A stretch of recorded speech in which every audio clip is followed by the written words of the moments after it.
პირადად მე ვარ ძალიან ალბათ მნიშვნელოვანი იმ ნაწილში, რომ სულ არეული მაქვს ძილი და ჩემი პირადი ტკივილი არის ეს და მაინტერესებს რამდენად ვაზიანებთ ჩვენს ორგანიზმს, როცა ყოველდღიურად ძილს ვაკლებთ. ცხადია, ჩემი პასუხი მოულოდნელი არ იქნება, რომ გითხრათ, რომ ეს არ არის ნამდვილად კარგი ორგანიზმისთვის. თან თქვენ ესეთი ძალიან მნიშვნელოვანი რამ თქვით, როდესაც რეგულარულად, მუდმივად, იმიტომ რომ პრინციპში ძილის დარღვევა, განიხილება როგორც დარღვევა და სამედიცინო პრობლემა, მაშინ როდესაც ეს არის ქრონიკული ხასიათის. შეგვიძლია აღვიდგინოთ დაკარგული საათები ძილში, რომ თქვათ, რამდენიმე დღე უძილობა გადავავით, ასე რომ თქვათ, ტერმინად და შემდგომ დავიძინეთ 10-12 საათი და ამით არ განსხვავებთ. ძილის მხოლოდ ხანგრძლივობა და რაოდენობა არ არის მნიშვნელოვანი.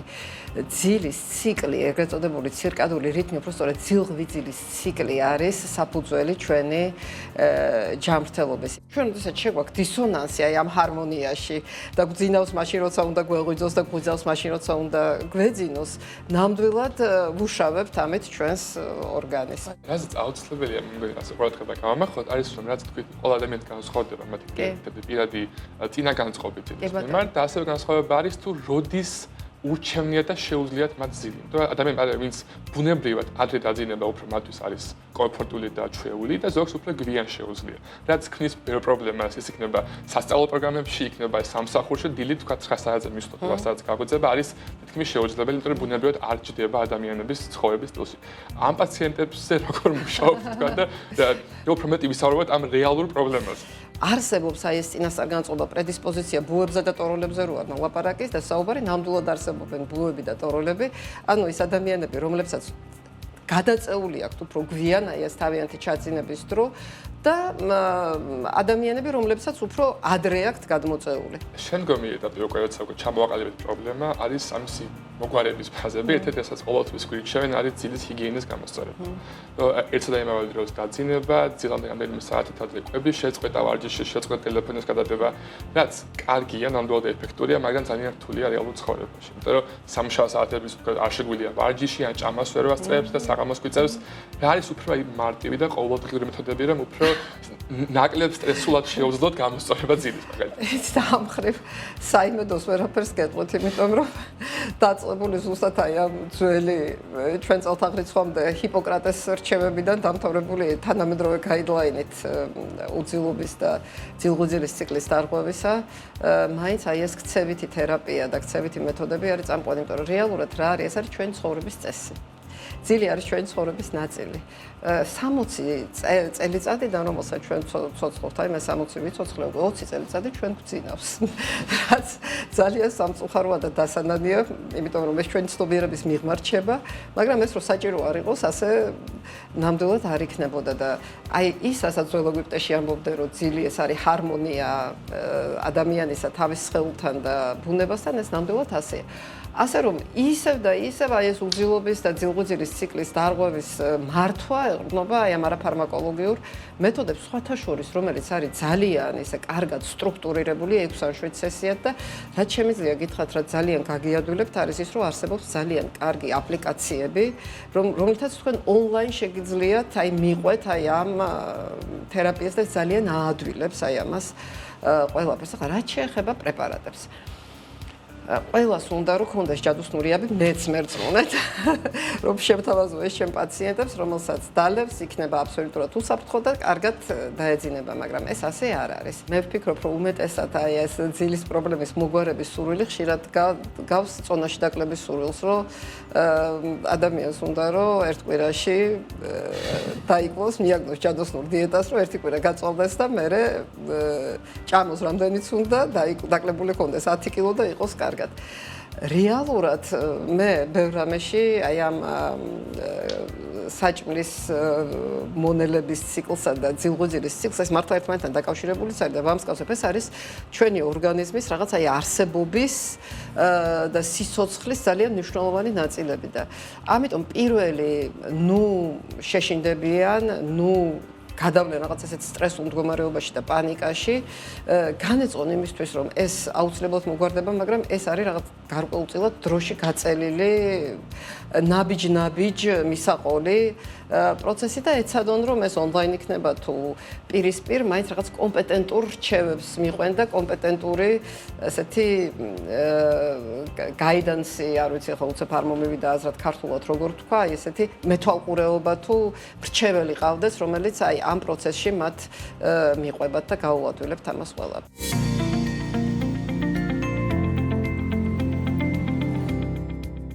ბოლო პერიოდში ამერიკის შეერთებულ შტატებსა და ევროპაში სულ უფრო მეტად აქტიური ხდება ციფრული მინიმალიზმის მოძრაობა, რაც პირდაპირ უკავშირდება ჯანდაცვის სპეციალისტების შეშფოთებას სმარტფონების ეკრანთან გატარებული დროის ნეგატიურ გავლენასთან დაკავშირებით.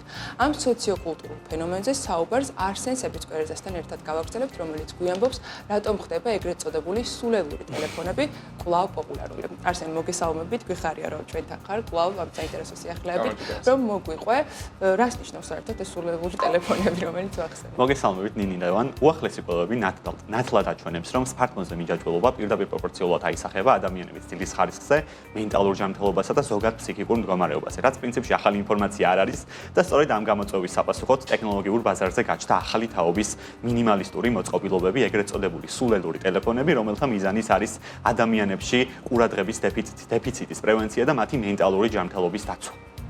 სახელი ძალიან საინტერესოა, მე ძალიან ტელეფონის სულელური. რას ნიშნავს ეს კონცეფცია, რაც წარმოადგენს ვაგვის? მე ზოგადად უფროსი თაობის ადამიანებისგან ხშირად გამიგია, რომ ნეტავ ტელეფონს ჰქონდეს მხოლოდ ის ფუნქციები, რაც ჭირდება ზარისა და მესეჯის გაგზავნის და ეს სხვა მთელი რიგი ფუნქციები საერთოდაც არ ჭირდებაო. სწორედ ამაში მდგომარეობს სულელური ტელეფონების კონცეფციაც, რომ ტელეფონს ჰქონდეს მხოლოდ საჭირო ფუნქციები, როგორც არის მაგალითად ზარისა და მესეჯის გაგზავნის და რაც თავარი არ ჰქონდეს სოციალური ქსელებისა და სხვა ფერადფერადი აპლიკაციების ფუნქცია.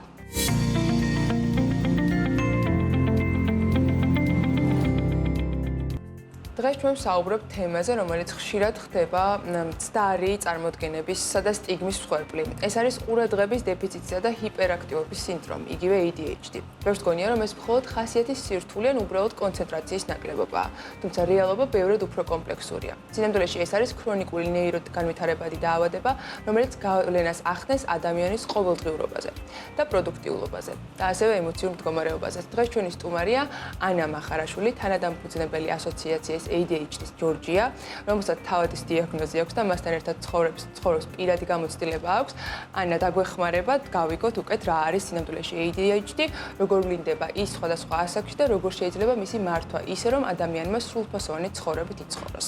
მოგესალმებით, მადლობა რომ გვეწვიეთ და ხართ ჩვენი სტუმარი. პირდაპირ კითხვას დაგისვამთ, ანა, ზოგადად რომ განუვარტოთ მაყურებელს, რა არის ADHD, რას გამოვლინებები აქვს და როგორი არის მასთან ერთად ყოველდღიური ცხოვრება. კი ბატონო, მადლობას გიხდით იმაზე, რომ ამ თემაზე ვსაუბრობთ, იმიტომ რომ თქვენ სწორედ თქვით, ეს ხშირად არის სტერეოტიპის მსხვერპლი. თვითონ დაავადების სახელწოდებაც გვეუბნება, რომ ეს არის ყურადღების დეფიციტი, ანუ როცა ადამიანს უჭირს ყურადღება დაუთმოს ერთ საქმეს ხანგრძლივად, უჭირს ფოკუსი, კონცენტრაცია და შეიძლება მისი ეს ჰიპერაქტიურობა არ იყოს მხოლოდ ესეთი ბავშვური, საყვარელი ხვანცალი და მოусვენრობა, ეს იყოს ისეთი მდგომარეობა, როცა ბავშვს ხელი ეშლება სხვადასხვა ფუნქციონირებაში, მაგალითად სკოლაში ვერ ჩერდება, წრეებზე ვერ ჩერდება, აი ამ ხვანცალის გამო ვერ ისმენს მითითებებს, ინსტრუქციებს და შემდგომ ვიღებთ ასეთ ეგრეთ წოდებულ ურჩ ბავშვს, რომელიც კარგ ვარიანტში მოხსენიებულია როგორც ურჩი მხოლოდ, მაგრამ ცუდ ვარიანტში შეიძლება იყოს ესეთი უპასუხისმგებლო, ზარმაცი, ურჩი, მოусვენარი ბავშვი. ვამბობ ბავშვს, რადგან ეს არის ბავშვობაში იწყება ეს პრობლემა. რადგან მინდა ასევე გავისაუბრეთ, არის ის დახმარებები, რომელსაც თავაზობენ ADHD-ის მქონე პაციენტებს ხალხსა ქვეყნებში. თქვენ თავად გაატარეთ 5 წელიწადი ეს უნივერსიტეტში ამერიკაში, თუ გაქვთ გამოცდილება, იქ როგორ უდგებიან ამ დიაგნოზს და რაიმე ხელშეწყობო თუ აქვთ მეტი ახალგაზრდებს და ზოგადად მუშაობ პერსონალს. კი ბატონო. ADHD-ის მქონე ბავშვებს აქვთ ბევრი ხელშეწყობა სასწავლებლებში. მათ შეიძლება სიმძიმის მიხედვით და ცხადია ლიცენზირებული სპეციალისტის, ხშირ შემთხვევაში ფსიქიატრის რეკომენდაციის მიხედვით დასჭირდეს სპეციალური საგანმანათლებლო მიდგომა, ასე ვიტყვი, აი special education track, ესე ეძახიან ამათ, რომელიც მისი სკოლის ფსიქოლოგის, მისი მასწავლებლების და სპეცმასწავლებლების ჩართულობით შეიძლება ამ ბავშვს დასჭირდეს დამატებითი და უშუალოდ უფრო გახანგრძლივებული დედლაინები. და შევეხო უკვე ADHD-ის მდგომარეობის მკურნალობას. საქართველოში სამწუხაროდ ხელმისაწვდომი არ არის ბევრი medicamenti და ზოგჯერ თითქმის არც ერთი medicamenti არ მოეპოვება პაციენტებს, რომ ადამიანებს რომ იმკურნალონ ამ მდგომარეობის თვის როგორ უნდა გაუმჯობესდეს ეს ყველაფერი და რა არსებობს დღეს რაც შეუძლიათ გამოიყენოს პაციენტებმა საქართველოში. კი ბატონო, ძალიან მიხარია რომ ამ საკითხს შევეხეთ. პირველ რიგში ვიტყვი რომ ADHD-ის მედიკამენტოზური მკურნალობა არის სტიმულანტებიც და არასტიმულანტებიც. ეს არის დღესდღეობით, ასე ვთქვათ, ოქროს სტანდარტი, ხო? თუ სჭირდება ადამიანს მედიკამენტი. ამას დავაზუსტებ. ყველა ადამიანს, ვისაც ADHD აქვს, შეიძლება არ სჭირდებოდეს მედიკამენტი, იმიტომ რომ ის მედიკამენტის გარეშე მართავდეს ამ პროცესს. მე ვარ ამის მაგალითი, რომელიც არ ვიყენებ უკვე წლებია მედიკამენტს, თუმცა დაახლოებით 1 წელი მე პირადად გამოვიყენე არასტიმულანტი მედიკამენტი ADHD-ის სამართავად. მე პირადად სტიმულანტი არასდროს არ მიმიღია. საქართველოში სტიმულანტი წამლები არ არის. იმიტომ რომ შეიცავს ნივთიერებას, რომელიც შეიძლება ასევე იყოს დაუშვათ ნარკოტიკულ საშუალებებში და ამიტომ ამაზე თავს იკავებს სახელმწიფო, რომ ეს მედიკამენტი შემოიტანოს. ამაზე ვიტყვი 2-ოდე სიტყვით. თითქმის ყველა ფსიქოტროპული წამალი შეიძლება გამოყენებული იყოს მავნედ ნარკოტიკული ასე ვთქვათ მიზნებისთვის. კი. შესაბამისად, ამ ლოგიკით ჩვენ არ უნდა გქონდეს ძირითადი ნაწილი ფსიქოტროპული წამლებისა, რომლებიც გამოიყენება ისეთი სერიოზული დაავადებების მკურნალობის დროს, როგორიც არის შიზოფრენია, როგორიც არის ძალიან მძიმე ობსესურ-კომპულსური აშლილობა, ძალიან მძიმე დეპრესია და ასე შემდეგ.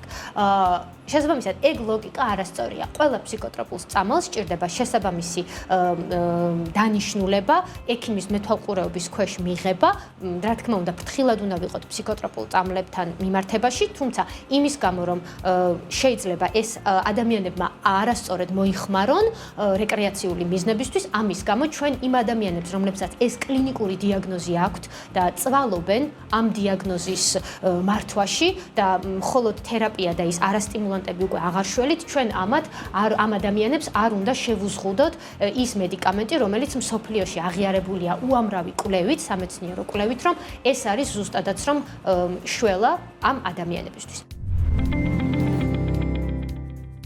აი დიდი მადლობა რა ხართ ჩვენ სტუმარი, ძალიან მნიშვნელოვანი ამბავსა და ვისაუბროთ დღეს. ნამდვილად ჩვენი პირველი კითხვა რა თქმა უნდა შეეხება უშუალოდ ამ პაციენტებს, ეს გართულება დაემართა, თუ იცით დღეს თავს როგორ გრძნობენ? ბოლოს რა ინფორმაციაც მქონდა, როდესაც გაწერეს უკვე კლინიკიდან კარგად გრძნობდნენ პაციენტები თავს და ძალიან დიდი იმედს ვიტოვებ, რომ ეხლა კიდევ უკეთესად არიან. მოდით თავდაპირველად აღვნიშნოთ, რომ არ დავაფრთხოთ მომხმარებელი, რომ თვითონ ბოტულინოთერაპია ძალიან კარგი და ძალიან მნიშვნელოვანი პროცედურა გახლავთ ესთეტიკურ მედიცინაში. უბრალოდ აქ ვსაუბრობთ ფალსიფიცირებულ პრეპარატზე, რომელიც, ანუ ნახეთ, კონკრეტულად, როდესაც კეთდება, ვატარებთ ექიმები ბოტულინოთერაპიას, ის უშუალოდ მოქმედებს შეყვანის ზონაში. ანუ გარდა კონკრეტული ნერვკუნთოვანი გადაცემის ბლოკირებისა, ის სისტემურად გავლენას არ ახდენს ადამიანის ჯანმრთელობაზე და პირიქით მისი ეფექტი იმდენად მოგწონს, რომ ამას ხშირად ვიყენებთ ესთეტიკურ მედიცინაში. რაც შეეხება ფალსიფიცირებულ პრეპარატს, აქ ორი მთავარი რამ შეიძლება იყოს, ერთი პირობების დარღვევა და მეორე ისეთი მინარევების არსებობა, რომელმაც ეს მიზეზი შეიძლება გამოიწვიოს. როდესაც ჩვენ არ ვიცით იმ პრეპარატში როგორი დოზირება იყო, როგორ შეინახეს და როგორ პირობებში იმყოფებოდა ეს პრეპარატი, რა თქმა უნდა ეს რისკები ერთიორად იზრდება. შესაბამისად, სამწუხაროდ მოხდა ისეთი ფაქტი, რომ პაციენტებს მეგობრებს განუვითარდათ უშუალოდ ბოტულიზმისთვის დამახასიათებელი სიმპტომები. მადლობა ღმერთს, რომ ეს ძალიან იშვიათად ხდება და საქართველოს შემთხვევაში მიიღო პირველი შემთხვევა. ბოტულინოთერაპია კიდევ ერთხელ აღვნიშნავ, არის ძალიან მნიშვნელოვანი, ძალიან კარგი თერაპიული, ესე ვთქვათ, პროცედურა. შესაბამისად, სწორი დოზებით, კარგი ხარისხის პრეპარატის პირობებში, მაღალ კვალიფიციური ექიმის ხელში ეს პრეპარატი არის ძალიან კარგი და ესე ვთქვათ, სასურველი.